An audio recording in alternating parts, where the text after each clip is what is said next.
Women suffer emotionally and mentally because we're female in nature and design. We're often told we're crazy by a man before we're even 21 years old, just because we're not understood. We start to believe it after a while, and this strips away our innocent little girl confidence. If we were lucky enough to have had it, that is, through a nurturing upbringing, which isn't as common as we'd like. So we go to psychologists, counsellors, life coaches for help. And for a while these things do help us, and to some degree we can get relief. But some processes are just dredging up our insecurities and not healing anything. So in circles we go. When these things don't last, we take it personally and we start to think we really must be crazy after all. Everything doesn't work on us. We think it must be me. We add this failing onto our already long list of things we think are not good enough about us. Could it be that being female, our brain makes us not just see things differently, but feel things differently? Could our female brain internally process our thoughts in such a unique way that the entire personal development and psychology industries have missed? What if I told you it's not you? It's all a misunderstanding due to the traditional and even new age processes that are used today, all built on fundamental assumptions that a brain's a brain is a brain, and therefore they must process everything the exact same way. For centuries we've been teaching and using a one-size approach that was initially designed by men. Could the brain that needs to run a cyclic uterus-central being need its own type of software that doesn't fry our circuits?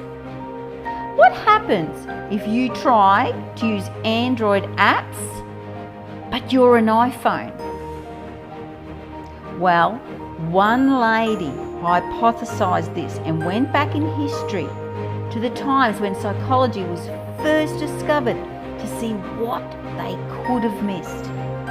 In doing so, she redesigned a psychological method to help women move forward based on what she was able to uncover from her intense 13,000 plus hours of research.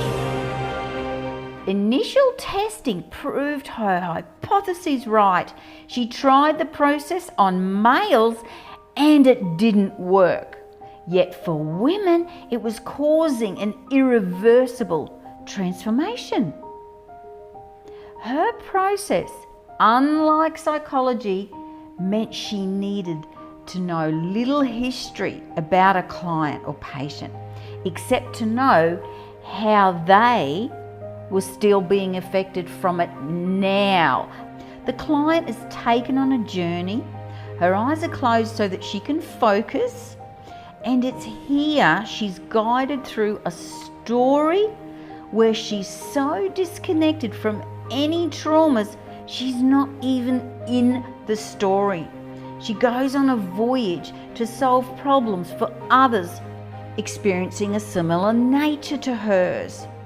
Strangely, when she opens her eyes, the wisdom or life lessons, if you will, gained by the story's unique and specific characters, whom only she could have created, have transferred to be what she herself now knows without an ounce of doubt. She's transformed her beliefs, values, thoughts, all in one experience, one session. She's risen above her issues and now sees them in a mentally and emotionally balanced manner. She feels whole and balanced and healed. She immediately sees more choices in life. She feels hopeful about the future in relation to the issues she had, and will almost always say she feels like she's had a weight lifted from her shoulders. This is Creatrix, uniquely for women. You don't have to be messed up or broken. You can simply feel you're just restricting yourself. You're stuck in a cycle, or you're hitting up against a glass ceiling, holding yourself back, or repeating patterns you no longer want to. You feel like you just can't move forward. Well, Creatrix is the future of psychology, and it's here now.